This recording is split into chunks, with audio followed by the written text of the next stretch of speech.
Hello, welcome to this edition of Inside Tibolo Atitonoshola, where we are back to another weekend of exciting football games. I will start from the German Bundesliga, where we have the Klassiker between Borussia Dortmund and Bayern Munich.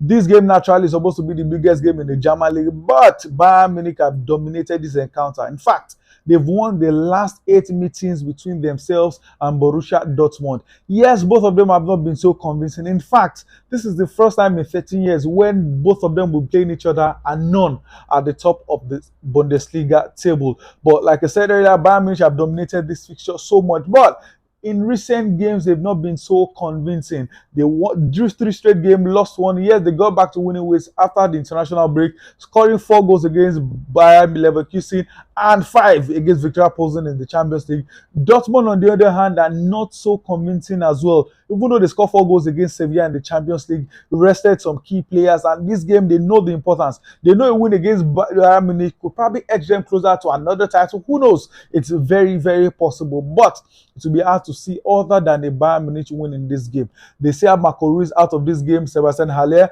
has yet to make his debut for Borussia Dortmund. So I don't see anything beyond the Bayern Munich win in this game. The fact that they scored 9 goals in their last 2 games since international break, not conceding any, it speaks volume.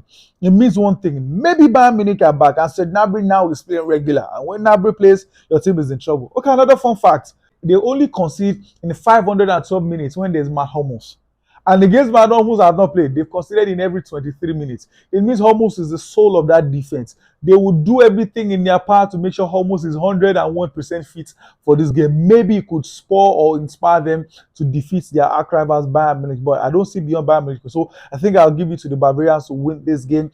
To the game in the Italian Serie A between AC Milan and Juventus at San Siro. Both teams have not had good starts. Well, compared to last season, you can say Juventus are having a better start and they've won their last 2 games well. AC Milan here still struggling. Their last 1 game against a top opposition like Napoli, they lost that game 3-1. And now they're playing another top side who, maybe not in the best of form. AC's last Serie A game, they struggled to win that game. In fact, they conceded an equalizer in the 92nd minute, even though they ended up winning that game before the final whistle. And they lost to Chelsea in the UEFA Champions League. Juventus on the other side have scored 3 goals back-to-back, both in the league and the Champions League, even though they will still be without the triple assist provider in Angel Di Maria, who is still suspended for this game. But they have McKennie, who looked to have helped them get back some rhythm since he recovered from injury. I think it will be an interesting encounter. Calabria still missing for AC Milan, but obviously they will have Rafael Leao, who was the best player in the Serie A for last season. They still have Olivier Giroud firing on all cylinder. They have some key players who will cause trouble for Juventus here. But overall, on the balance of play, this game could just end in another draw because 4 of their last 7 games have ended in draws. In fact, 16 of the last 20 goals scored in this encounter have been scored even in the second half. So don't be shocked if you see a goalless halftime.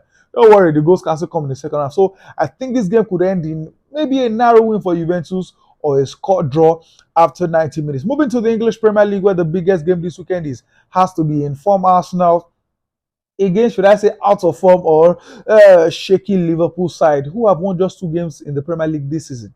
Yes, you heard me right. 2 wins for Liverpool in the Premier League this season against an Arsenal team who are top of the table. This is the first time in years where you can confidently and boldly say Arsenal are favourite to beat a Liverpool side, because the last 4 games have been won by Liverpool and Arsenal have scored just 1 goal in the last 4. The last 2 meetings at the Emirates Stadium, Arsenal have not scored a single goal. But that probably doesn't matter based on what we've seen so far this season. I think Arsenal are coming to this game as favourite for the first time in a long time. But Liverpool in the Champions League against Rangers, Klopp went for a front 4 of Jota, Luis Diaz, Darwin Núñez, and of course Mohamed Salah. Will he go for a front 4 this time around? Will he decide to get back to Firmino, who is their top goal scorer in the Premier League with 5? If he goes for front 4, I think it could cause Arsenal lots of problems in terms of Ben White, Gabriel Magalhaes, and also Saliba. But on the flip side, it helps Arsenal to dominate more with the likes of the Granit Xhaka, who is the form of his life, Thomas Partey, and of course Martin Odegaard in front of them. So it's going to be a battle between the coaches, their tactics and everything. And we all know Liverpool's defense has not been their best so far. Trent Alexander-Arnold, one of the terrible defenders, but brilliant going forward. They can cause lots of troubles going forward. Andy Robertson injured on the left, but there's a brilliant backup in Shimikas. Definitely Van Dijk will start, but who will pay him? Maybe it's going to be Matip. Anyone who plays in that defense for Liverpool, they've been conceding some silly goals against an Arsenal side who look to be in good form. Gabriel Jesus, Xhaka, yes, not the best of start for him, but there's a certain Gabriel Martinelli on the left who has been brilliant so far this season. So this will be interesting. This will be tough, but I still think the Gunners should do enough to win their first game in five rather, against Liverpool. So for the game in the Bundesliga, the Classica, I think it's going to be a straight win for Bayern Munich. For the game in Serie A, AC Milan, Juventus, I believe it will be maybe a score draw or a narrow win for Juventus. And the Premier League, another fun fact, both Liverpool and Arsenal have lost just one game in the Premier League this season. And guess who defeated them?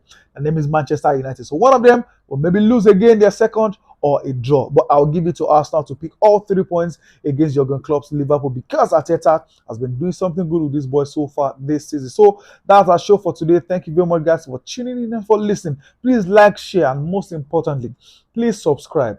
So we'll come back another time. Have a beautiful weekend. Goodbye.